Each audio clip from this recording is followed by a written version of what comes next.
Hey, what's up, everybody? Welcome to episode 2 of Back in the Late 1900s with Rich and Jay. We're super stoked.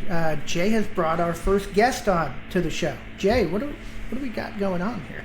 We have a legendary metal singer. My friend for probably 35 years or so. Yeah. My buddy Alan Tecchio sang for Hades, for Watchtower, for Nonfiction, amongst other bands. Yep. Those are the three big ones. Been around a long time. Yeah. Welcome to the show, man. Thanks, man. Thanks for having me on, guys. Yeah. Very cool. So really what I wanted to have you on for was to talk about the New York, New Jersey scene in the 90s, a little bit about the Jersey metal thing going on, and also to ask you face-to-face how that Watchtower show in Houston was last week. Ooh, great question. So what do you want to start with?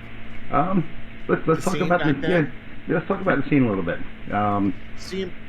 Good. Just kind of describe what it was like, bands you were playing with, clubs, all that stuff. Gotcha. So early 90s, I had just moved back to New Jersey from Texas, where I was with Watchtower, and I joined Nonfiction, and we had just started playing. We got a record deal. So the early 90s, really exciting time for us. WSOU radio had us on all the time. We were like number one for a bunch of times on that station. That dramatically helped us. So it was really exciting. Clubs like Studio One, we would play. We'd also play in the city at like the Limelight on their Sunday nights and have this monstrous shows, killer sound at that place. And then, all over the place. We played Beowulf in the early days with Nonfiction in the city, with Typo Negative when they were called Repulsion.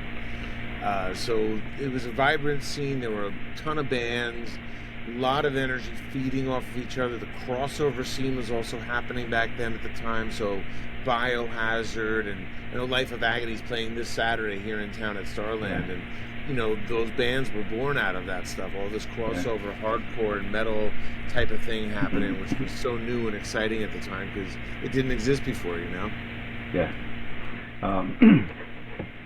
Other bands that came out, some of Rich and I's favorites, Quicksand was around that time. Monsters band from the area, Snapcase, some of the crossover bands you were talking about. Quicksand. There's a band in I have a rehearsal studio here with 17 different rooms, and the room right down here, room 15, has a band that's very much like a post-punk, hardcore kind of Quicksand-y type of thing with this kind of more of a screaming vocal, but very reminds me of that stuff, and I love that stuff. Absolutely. So you mentioned Studio One. I can't hear that without thinking about Mr. Pete Tersha. He was a promoter back in the day. Your experiences were good with him? It was always so-so for me. Pete Tersha gets a lot of flack because he was notorious for making all the opening bands pay to play and really generating a lot of money that way, which is, some bands were okay with it, other bands weren't, but every band was subject to it. So there was a lot of hate there for that, for sure. But we always had some kind of a draw, and I remember back then Dan Lorenzo was kind of like our voice for Hades and he would even Nonfiction, and he would push Pete. You know what I mean? We were with Pete in the early days before he became kind of really big and then had a lot more power over these bands. And by then we were headlining for him, so it was a whole different scenario. So we got kind of lucky in that way. But the first time I saw Pete Tersha, he was in the band Tersha, which was a Judas Priest cover band, a tribute band, that had John Colora as the singer, God rest his soul, who was an amazing singer, dude. I saw them open at the Circus. They played at the Circus in Bergenfield, John Colora. They opened with Savage from Judas Priest, if you know that song. It was I almost, my jaw just hit the floor. It was so amazing. But that's how I knew Tersha originally, and you're right, then he became a promoter. It's an interesting vibe to name a band after yourself and be a Judas Priest cover band. That's a and Tersha was spelled like the Judas Priest letters. It's like a different size of ego in that that kind of view. So that's interesting. So and we break the rules on this show all the time. I'm a firm believer in breaking the rules. So we don't just talk about the 90s. We talk about the 80s, a little bit into the 2000s. anywhere in that time period. So with Hades, which is what I grew up on, right? I went to the same high school with Dan Lorenzo in Paramus, and then grew up on that. The only guy who ever taught me drums in my entire life was T. Coombs. Wow. Who was the drummer for Hades. The only lessons I ever took. Great guy to learn from. Yeah, super guy to learn from. Coombs went on to play for Doro Pesh after a while.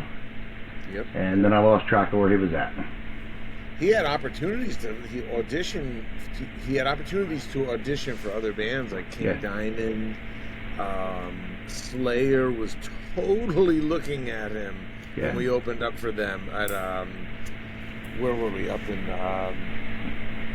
Poughkeepsie. What's the place up there? The Chance. The Chance, thank you. The Chance Theater. We opened for Slayer on the Rain and Blood tour with Hades. Did not get booed. We actually went over. Thank God. I was terrified, but those guys were definitely checking us out. You could see the two guitar players, Kerry and Jeff, were looking from the room, the dressing room window, down at us playing, and totally talking about taking Tommy from us because they had TJ Scaglione playing with them on that tour from Whiplash and not Lombardo. And Tommy would have been a great fit for them, man. That would have been it would have been great for both of them. It would have leveled up Tommy, and they would have benefited, I think. Gotcha. And you guys went to Europe a whole bunch with Hades, right?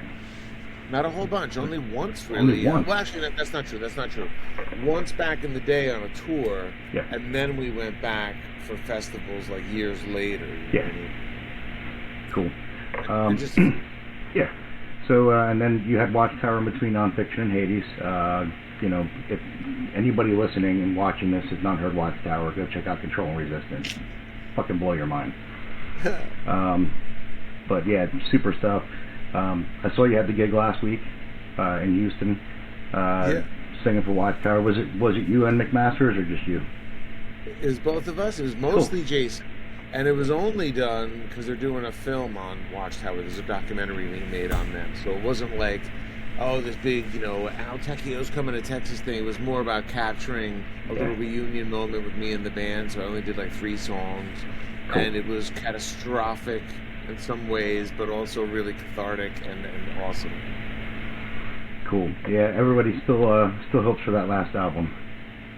Well, over dinner we talked about it, and I think that they're going to try to complete the Mathematics album, but it wasn't like definitive with dates and stuff like that. But it was nice to hear talk about potentially getting that finally done, because that would, I guess, incorporate the EP that I did plus the other remaining songs, which I have demo versions of, and I'm not sure if we ended up doing that. Jason probably sing most all of those songs, or hopefully I get to sing some, but that would be the completion of it. But I think that would probably be the ending chapter, but I don't know. Who knows? Gotcha. So I always bring props. So I'll start with these. I got Nonfiction preface on vinyl. Yeah. Nonfiction in the Know on vinyl. And this one was one that I picked up. Yeah. That actually has songs on it that you guys never released in the States that I have a cassette demo of that you sent me. Oh, wow. The first demo of like Love Liking Nothing and all those songs? Yep. Yeah. That demo is really raw and I think heavier in a way than the actual finished product of that. It's pretty polished, But dude, all three of those covers, Danny Muro made, the guitar player from White Tiger. Nice. Nonfiction, fantastic. I know you guys played, Dan Lorenzo was actually a guest on Rich's other show, Rich and Turbo's Heavy Half Hour for Patriarchs in Black about 2 weeks ago. Nice. And he mentioned the show you guys came down and played in Raleigh at Snookers, which is up the pool hall. And he said that's where he hooked that up with Carl Legel. I remember being there. I remember talking to you and trying to help set up that show. And glad you guys came down and played it. Yeah, that was a really cool gig. I remember that. It was sort of like in a strip mall type of thing, right? Yeah, totally in a strip mall. Yeah. Is it still there? Yeah, it is not. Like most good clubs, they fade away. Listen, I'm writing a song called Jersey Metal right now with Metal Mike from Halford. Yeah. And we're literally just completing like the genesis of it, and haven't written tracked real tracks yet. But I demoed it and sent him the demo of it last night actually, and he likes it. So we're starting to finish that up. But in that song, we mentioned some club names, and we mentioned touchstone things like that are Jersey esque. You know what I mean? Cool. But that's a great segue into that. Nice.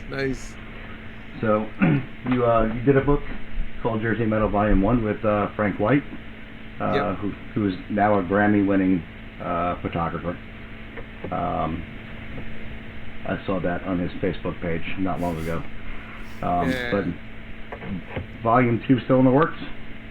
So we finished Volume 1 a couple years ago and put that out. That took 2.5 years to make. Right now, we've got Volume 2 in the works, but a little bit pumping the brakes on it because we're doing a Jersey Metal documentary of our own also. Yeah. And that's kind of taking priority. And I got a little bit of a personal thing going on with Frank, so I'm just pumping the brakes because I just want to kind of, just kind of re-examine everything with the book and take my time. So the book's not moving forward as fast as it probably should be, but the film totally is. Cool. And man, it's just like we have so many great interviews, so many cool Jersey Metal stories, weird touchstones, like right here at the studio in East Rutherford, which is where I am now. We had Dave Ellefson was here because he was in town for a film of his own that he put out about Nick Menza. And it was just great timing and great to learn about some film stuff from him and to have him here. And he was just a totally normal dude. And I'm thinking, well, what's the Jersey connection? It's great you have Dave Ellefson in the film, but what's the connection? And I didn't know the first show that his mother ever saw him play with Megadeth was at City Gardens in Jersey, in Trenton. So that's weird. He owns a Jersey Shore house now because he married a Jersey girl. So he's like, I married a Jersey girl, got the Jersey Shore house, and I'm here all the time, whatever. I'm like, that is crazy. So there's weird things like that. And then you get his stories about playing in Jersey and blah, blah, blah. Yeah. So there's a lot of content. I don't know how we're going to get it all in, honestly. Yeah. If you didn't notice, Rich and I are wearing opposing hockey jerseys. And the weird thing is, I'm from Long Island and I'm a Devils fan, and I'm from Jersey and I'm a Rangers fan. Wearing a Rangers fan. That is bizarre. We figured we'd wear them for this show because we're talking about the area. Rich, you have any questions? I have so many questions. Awesome. Mostly about some of the bands that you mentioned, and trying to maybe get a story or two for two bands that I absolutely love. And just my background is I grew up on Long Island in Nassau County. And it was a lot of like your hardcore, a band called Mind Over Matter that was huge. Then Vision of Disorder went to my high school. Those guys were doing stuff that nobody else was doing at the time out there, and it was big. But the bands that I really attached myself to were Life of Agony, Typo Negative, and Prong. Like those are were three of my key bands that I loved, and I heard you mention Typo and Life of Agony. Anything you can tell us about maybe a story or two from any of those bands that I mentioned? Horrible story about opening for Life of Agony once in Long Island. Kevin Bolenbach would remember this, but I'm sure Dan Lorenzo would. We opened up for them, and I think it was them and Typo, if I'm not mistaken, or it was them and Love Hate or something. And whatever the case was, there were many skinheads in the audience, and they absolutely liked all the riffs that Nonfiction had, all the music, and hated me. Hated my voice. I was like this Chris Cornell-y kind of whatever, and they started whipping me with quarters. Oh, geez. And they were hitting me with quarters, like it was like bad. And I was like, holy fuck, I hope I don't break a tooth or put an eye out, you know what I mean? Like I was sort of like blocking myself. It was the weirdest, most like humiliating moment I think I've ever had on stage. And I got through it, but I think I made like an extra $10 in quarters. Thanks. Laundry for a week. Yeah. Oh, that's awesome. I got to experience Typo and Biohazard and Life of Agony on Long Island when they came through. So that was always fun. And then they always would come through Buffalo when I lived up there, going to school there as well. And just always a great time. Another guy, and I don't know if you know him, you probably do because you know everybody else, but Tommy Richter from Prong, to me, is such an underrated talent. But I've also heard interesting stories about personality-wise and stuff. Have you met Tommy? Did you know Tommy? Or I've never met Tommy. The only guy that I knew from Prong, and Here Comes the Train, was Troy, who was the bass player only for a little while, and I only knew him because of the Flotsam and Jetsam connection. And he actually, a stupid little story, he tried to get me, I think, to sing when the what's that Flotsam record, When the Storm Comes Down, because Eric A.K. was having trouble with his voice for some reason, and he was in the band playing with him at the time, and he was like pushing for me to get it, which it never ever happened, but I thought that was kind of cool. Like, man, he's thinking of me to do that, it'd be awesome. And I remember that was really my only connection to Prong personally. You might want to wait a second for this train to go by. No, it's very authentic to have the train in the background too. The full Jersey experience. Yeah, it totally is. There it goes. All right, cool. So yeah, I don't really have a big connection to Prong, but a big fan. Cleansing is probably one of my favorite records by them, when they were a little bit more industrial-ish, but all great stuff for sure. Do you have a favorite band that you either opened for or opened for you that you would call out that maybe is not one that we would guess, or Jay might be able to guess, but one that normal people would not be able to guess? That I liked opening for, or just a band that you got to see in one way or the other that kind of either blew your way or it was an honor to open for them, but somebody who we might not expect? Because you mentioned Slayer, you mentioned you played with a lot of other bands. Anybody who jumps out at you outside of like the biggies that we would normally hear about? Cro-Mags at the Ritz.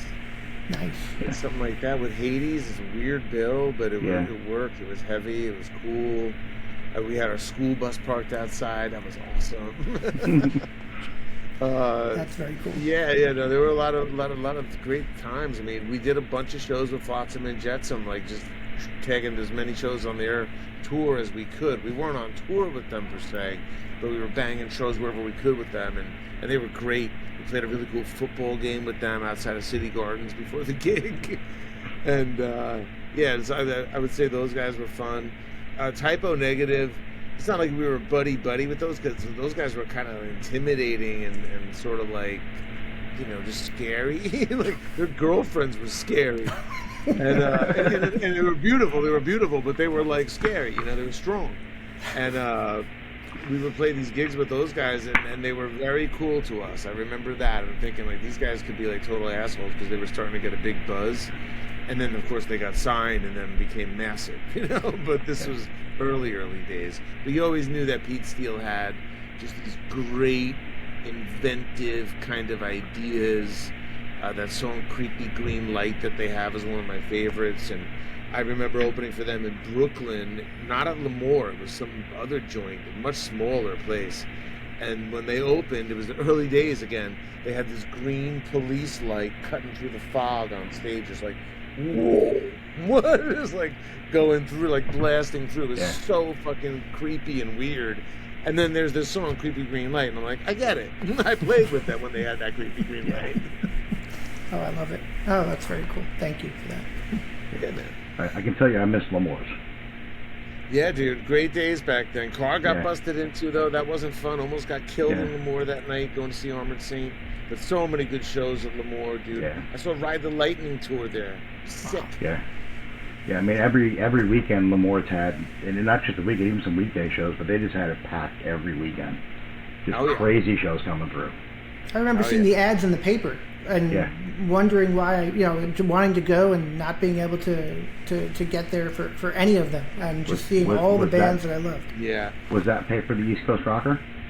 No, it was like the maybe, now that I think about it. For you, if you're on the island, it would have been Good Times or something. Yeah. I'm trying to remember which one it was. I do remember that I was driving, I don't know where I was, but I was in like Levittown or something, going to the mall there or something, and I was reading that paper, and my buddy was next to me, and I was at a traffic light. I was in a Jeep Cherokee, or a Jeep, one of those, and my mom's.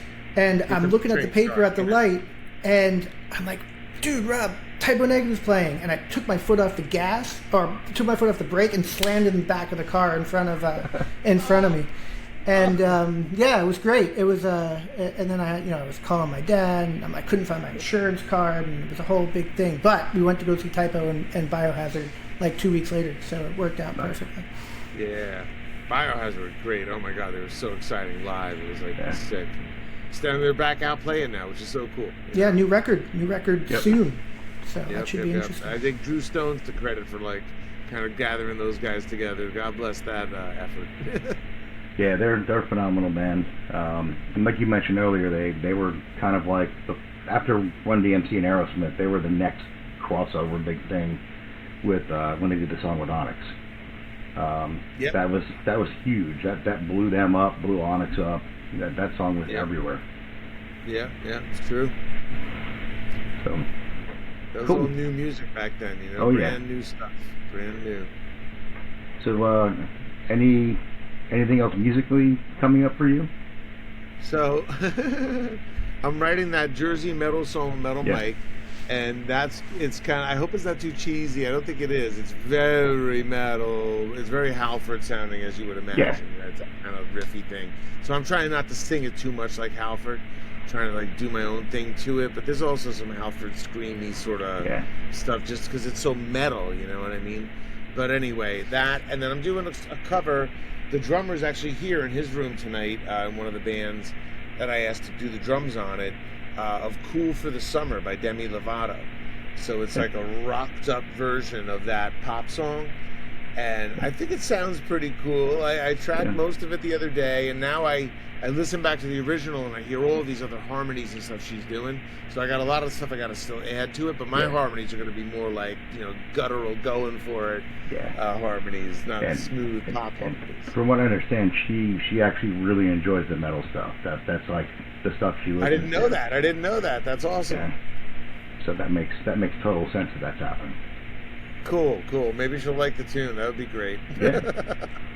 I've been doing that lately, like mostly because of my daughter. Like, reminds me of like great times when my daughter was a little bit younger. She's almost 19 now. Yeah. And she's 19 now, and she's turning 21 in a couple of years. It's like blowing my mind. So I'm thinking of these years when she was like 15 and 16, and there were these pop songs that just stood out. And some of them, when I listen to them now, I'm like, that could be really heavy, you know what I mean? And that's one of those songs, Yeah, absolutely. I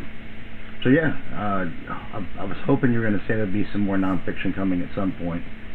I don't think so. I mean, Dan Lorenzo and I had a real bad falling out, and we communicate to get things done, with, like, in terms of releasing stuff and whatnot. It's kind of just like clinical, But it's just it's too much to go into, honestly. But you can only give somebody so many chances, and if you just keep doing it, it's just insanity, right? So I get it. I'd rather just say nothing about it. But we just don't like really get along well enough to do that. And I wanna, if I'm gonna play music, man, like that's effort, and you got to really like the people you're doing it with. Like you really got to want to be in that room big time, beyond the playing. You know what I mean? And I just don't feel like I'd be there, you know what I mean? Yeah, absolutely. Cool. Rich, you got anything else? I just want to know, number one, are those OG copies of the nonfiction records? And if they are, you can send them this way.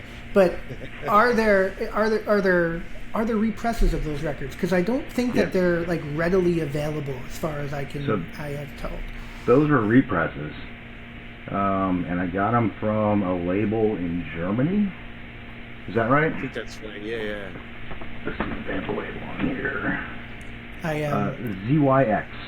Okay, cool. I'll have to do some Discog digging. I talked to a few bands of who had put out records in the '90s, and I'm like, you never did vinyl of that.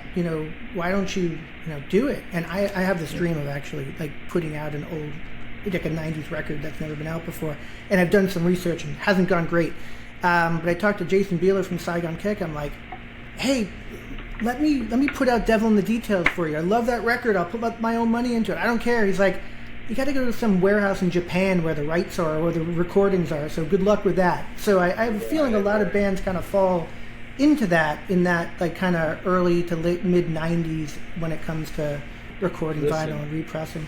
You're not wrong, and even the disruption between like Dan and I'm sure that's why a lot of our stuff isn't available on Spotify and whatnot. Yeah. I wouldn't care if he put it out there. Kind of feel like he has ownership of both of those bands anyway, more than me. But, you know, I don't have any problem with it going out there, but I'm not the guy doing that and driving the train to do it. Yeah. So it's just not getting done, I guess. But you're right, because, you know, I'm sure there's some people that would want to hear it. Sometimes I'm like, hey, I'd like to hear that. Oh, wait, that's not up there. You know? Yeah. Yeah. Definitely, as soon as I saw the vinyl go up, it was an immediate purchase. Thank you, brother. That's awesome. Yeah, there was no thinking about it. It was, I don't care if I'm going to eat ramen for the next week, I'm buying those records. Thanks, man. Yeah. It means a lot. Yeah, absolutely, man. I mean, you've been great over the years. You've been a good friend. You know, and great to watch you perform all the bands you've been in. Didn't get to see you with Watchtower, but maybe someday. If you guys do it again. But yeah. I don't know. You know, Ronnie seems to think he's gonna like be putting the kibosh once they have another one show or two shows. I forget what that they're gonna do. But the other guys I think want to keep playing, so who knows what they're gonna do? You know what I mean? Yeah. But I would like to do one more, like if they release that Watch the Mathematics thing complete album. I'd love to do like a release party where we play some songs and have some fun. That'd be a nice way to at least cap it off. But who knows, you know what I mean? Yeah. Well, I finally I became friends with your Watchtower drummer on Facebook, and that's a guy I just absolutely listen to and go, the fuck is he doing there? Yeah. And can't figure it out. I love it. He's so great. And Rick is such a nice guy. All those guys are really nice guys, very down to earth dudes. And Rick is. You know, that's the fun thing about playing with those guys. They just talk in a different language in numbers. You know, like we do that part in 11/7. You know, and they just do it. You know? It's bizarre. It's like unlike any other jam you've ever been in. You know what I mean? In a cool way, but it's a weird way too. It's strange. Yeah, absolutely. Well, we've kept you for about a half hour. We were late to begin with. I apologize for that. No, it's all good, brother. And no band started playing yet. This is great. Yeah, perfect. They knew we were doing this. Yeah. Seriously, it's very cool, man. It's normally like right now. As soon as we end now, I'm sure it's going to be like everybody starts up, but that's the perfect time. But thank you guys for having me on. Absolutely. I remember it was 2 years ago. I came up for my 50th birthday to go see Rival Schools, and I called Alan and hit up Alan up on Facebook. We wound up day drinking at a bar in New Rutherford, and then hanging out at the studio you're at right now. Yeah. And it was a blast. Oh yeah, man. That was a great hang. Yeah. Awesome. Well, stay in touch. If you're doing any more music stuff, come back on the show. For sure. I appreciate that. Thanks, guys. Thank you, man. Thank you. All right. Thanks, Have Jay. a great night.